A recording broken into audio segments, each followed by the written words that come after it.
It is 12:03 p.m. on a beautiful Friday in the suburbs of Atlanta, Georgia. And I had several different things that I wanted to talk about that I wrote down. Looks like 3 days ago that I wrote down. So let's just get started. I have a thing that I like to call the practice. It's a mental health, spiritual ways of kind of just helping your life or my life rather. I'm not putting this on anyone, that I like to do to kind of just keep me fresh and in line and basically as sane as possible. And one of these 7 categories that make up this practice is perception. Obviously, perception is a huge aspect of your life because how you view the world changes how you experience your life. And I love this kind of category, and why I made this a category in my little system is because I think, and I think you could agree, that we can control our perception, whether that be through gratitude practices, exercise, meditation, your attitude, prayer, whatever it is. There are things we can do to kind of control how we view our world and ultimately how we view and experience and think about our own lives. So with that, I have like a little visual that I've kind of had to demonstrate this, to map out this idea of perception. And the previous model that I've had that I'm thinking about changing, and that's why I wanted to talk about this today, because I've added another window to this picture. Anyway, I love this stuff. So if you think about the code in your head, so your programming, everyone has different thoughts, beliefs, your personality, different neural patterns, your emotions, the time in history you're born, all those different stuff kind of makes up your mental and emotional conditioning or your programming. So I like to use the word programming or code. So like who you are and all that stuff in your brain, all that is your code. Now, we see that code, or we have that code, and based on that code, that software, the apps that we have running in our brain and body kind of help define our window or how we perceive the world around us. Let's say if we're more negative, we have a negative persona. Maybe we had negative experiences growing up and we never really put those into check. We never maybe didn't practice gratitude. We got into some bad things. Whatever the case may be, your programming and your habits and code is going to change your perception or your window of how you see things. I feel like that's safe to say. And then the world is outside of that window. So like, if you're looking outside a window, there's shit out there. And the world is how it actually is. So the idea is that if you get to know your code or your own programming, you get to change your window and then change how you see the world and see more of how it actually is. Now, what I thought of and what I wanted to talk about today, that was the old model, and it's still very relevant to the category perception as a whole, but I wanted to add another window to this visual, and that's because if we have a window looking out to the world, I think we also need a window looking to our code, if that makes sense. Here's an example. So a lot of times people are not aware of their own habits. They're not aware of how they think. They're not aware of often how they feel, and are not aware of their patterns and their habits. So I think that not only can you kind of expand and broaden your horizons outward, but you can also broaden and expand your window going inward. And for me, the biggest thing that I did, and this is just for me, there's obviously different ways to do this, but meditating for me, for example, was a great way to be able to expand my inner window to see my own code. I started to, when you pay attention to your own thoughts, like literally when you close your eyes and watch your thoughts, you feel your emotions, you start to notice patterns. You start to notice tendencies and things that come up more often. And then you're like, damn, I do that a lot. Huh.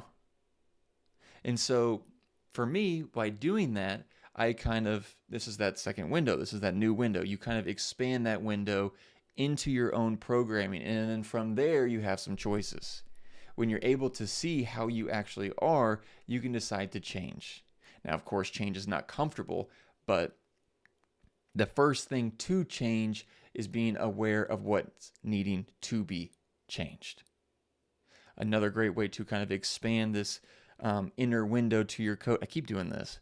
To expand your inner window to see more of the way you are is through journaling. And I think that is something that, if maybe you don't like meditation, that's fine. I think journaling is a great way to do that. I hate to prescribe things, but just to be able to kind of expand in your window, to see more of your own patterns, your own habits, I think is important, because we want to, of course, enjoy our lives to the best of our ability. I mean, who doesn't want to have a good life? And the beautiful thing about this idea is that you don't need the world out there to make your life better. If you do, you are dependent on things outside of your control to have a good life. And I don't know about you, but if I could have the ability to open up my inner window and see my own code, see my habits, my thoughts, my feelings, how I view the world, if I can change that, because I have control of that. And that way, I don't have to be a millionaire. I don't have to have this success or this idea of what makes a good life for other people. I get to decide. But the first thing to do is to expand that inner window, see how you really are, look inside the code of yourself. And to do that, journaling, meditation, different things can help you become much more cognizant of the person that you happen to be in this moment. So yeah, that was the first topic I wanted to go over. Now the second is completely unrelated: inner wisdom. I was listening to affirmations the other day in the morning. I like to listen to affirmations. I think they can be helpful into, I don't know, just hearing positive thinking, as long as it's not completely delusional. I think affirmations it's nice to hear some positivity. I mean, for me, if I don't listen to positive affirmations every once in a while, I can tend to the negative side. And so just hearing this kind of just gives me like, oh, yeah, that's a good idea. And then kind of sways you into that direction of positivity. Now, I was listening to some affirmations by, what was her name? Louise Hay. She was a motivational speaker. I think she recently passed too. Yeah, Louise Hay. Yeah, she founded Hay House Publishing. So if you ever, I mean, not that you know the publishers of the books you read, but she's a publisher, author, speaker. Anyway, I was listening to her affirmations, and one of them she was talking about inner wisdom and how we often neglect our own inner teacher that everyone has, and to feel more into your intuitive side, and that doing this, you can overcome challenges, figure out solutions, not by thinking more, but by listening to your own inner wisdom. That's dope.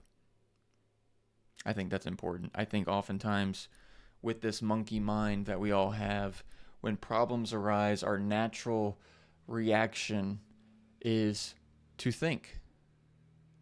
For our brain to come up with ideas, to go in circles and cycles of how things are. What could this mean? What should we do that? I don't know. Should we do this? And we just go in these loops of thought. Creating stress, more worry, and more anxiety. And then because those emotions are coming on and it feels so heavy, now we feel like we need to think even more. I'm feeling the pressure now, and so now I need to think more to possibly get out of this.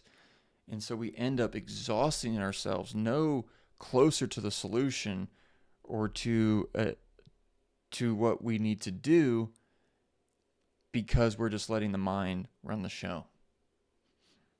And so I think inner wisdom is a way to do that. So what is this inner wisdom?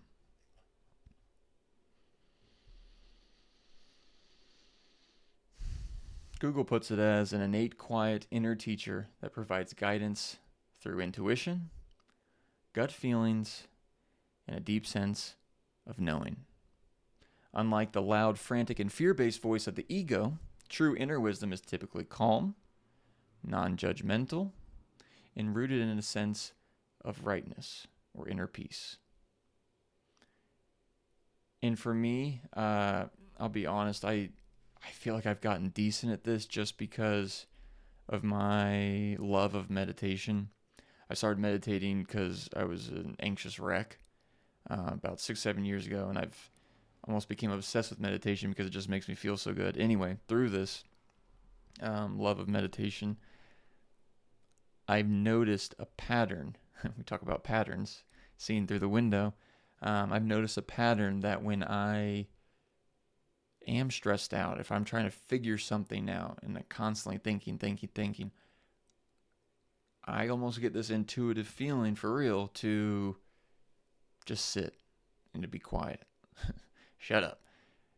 And I start to meditate, so I'll, focus on my breath or whatever I'm focusing on. The mind wants to go back and start thinking about the problem again. And I notice it. Then I come back to the breath. Notice it. I go back. I'm thinking again about the problem. I go back. And as the more you do that, you get a little space.